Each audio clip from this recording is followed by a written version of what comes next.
legal! Hoje é plano cartesiano. Bom, em algum momento da tua vida enquanto estudante, tu já deves ter te deparado com o plano cartesiano. Mas tu já parasse para pensar da onde que ele surgiu? Quem que inventou? O que ele representa e no que ele te ajuda? Provavelmente não, né? Porque muitas vezes nós levamos tudo no automático sem nos questionarmos. Pois bem, o plano cartesiano foi inventado pelo filósofo e matemático René Descartes, lá no século XVII. Na verdade, o René Descartes é mais conhecido pela famosa frase "penso, logo existo". Só que em 1637, com a publicação da obra La Géométrie, Descartes lançou as bases da geometria analítica e sistematizou no plano cartesiano a junção da geometria com a álgebra. Na verdade, esse sistema de coordenadas, ele unificou de vez as figuras geométricas com os números matemáticos, associando então a matemática para a solução de um monte de problemas práticos do homem em relação à natureza. Então, na verdade, o plano cartesiano é utilizado para a localização de pontos, na construção de gráficos, nos estudos geográficos, no serviço de GPS, na localização de um lugar, no cinema. Provavelmente, se tu já foi comprar ingresso, tu teves que te deparar com essa localização e utilizar o plano cartesiano, no teatro, no jogo de xadrez e um montão de outras coisas que tem por aí, tu nem te tocas que tu estás utilizando o plano cartesiano. O plano cartesiano ele é composto por duas retas. A primeira reta, chamada de eixo X, ou eixo das abscissas. A segunda reta é uma reta perpendicular a esse eixo, chamado de eixo das ordenadas, porém é mais conhecido como eixo Y. O ponto de encontro entre esses dois eixos nós chamamos de origem. Esses dois eixos dividem o plano em 4 partes. Primeiro quadrante, segundo quadrante, terceiro quadrante e quarto quadrante. Aqui é interessante nós observarmos uma coisa que não pode ser errada. No eixo X, nós temos para a direita apenas números positivos e para a esquerda números negativos. Já no eixo Y, para cima do ponto de origem, nós temos números positivos e para baixo do ponto de origem, números negativos. Nós não podemos trocar, tá? Se é para a direita no X, é positivo, se é para a esquerda no X negativo, para cima no Y positivo e para baixo no Y negativo. Quando nós tivermos pontos que não estão nesses dois eixos, nós teremos pontos chamados de pares ordenados.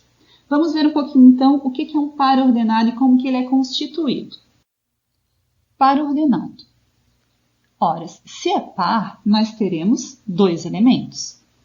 Primeiro elemento e o segundo elemento. Cada par ordenado estará associado a um ponto no plano. Então, nós poderemos ter ali um ponto P, um ponto A, um ponto C, um ponto D. E nesse ponto, ele é formado por esses 2 elementos que serão as nossas coordenadas. Essas coordenadas serão representadas pelo X e pelo Y. Bom, então, aqui nós temos vários exemplos de pares ordenados. O primeiro elemento de cada par ordenado corresponde ao X e o segundo elemento de cada par ordenado corresponde ao Y. Vamos colocar agora esses pares ordenados lá no nosso plano cartesiano. Então, nós temos que o nosso A, que é formado por 2 e 3, nós vamos marcar isso lá no nosso plano cartesiano da seguinte maneira. Primeiro vamos localizar o x2, depois o y3. Localizou esses 2 pontos no plano cartesiano, esses 2 elementos, essas 2 coordenadas, nós traçaremos uma reta vinda do 2 paralela ao y e uma reta vinda do 3 paralela ao eixo x.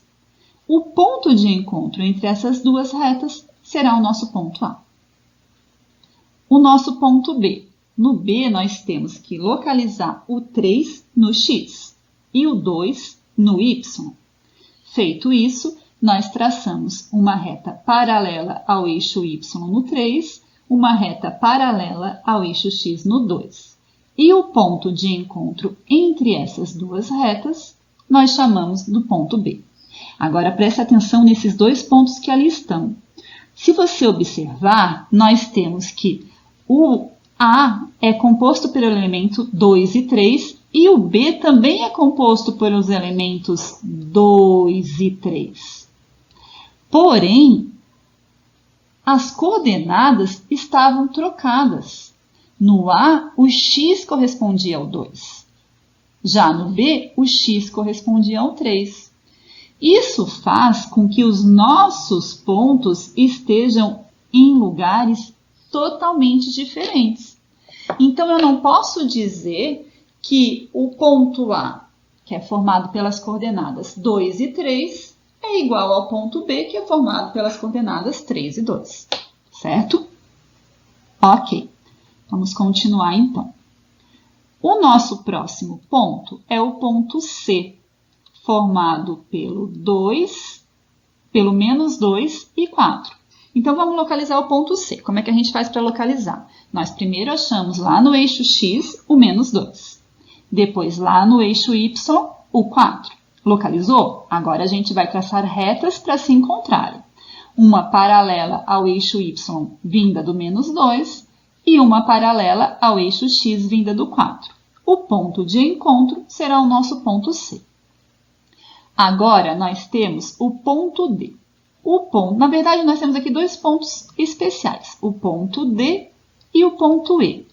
Se vocês observarem, no D nós teremos 0 e 4, e no E nós teremos menos 2 e 0. Nesses dois pontos, nós temos o valor 0.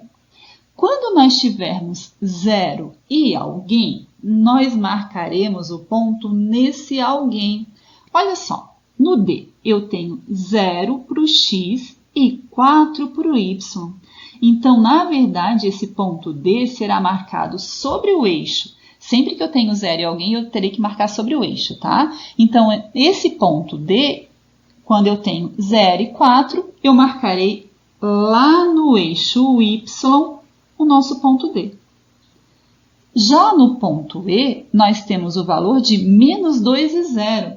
Então, o ponto E também estará no eixo, só que agora o eixo que o nosso ponto E se encontrará será no eixo x, lá sobre o eixo. Não é no ladinho, tá? O ponto está realmente sobre o eixo x, ok?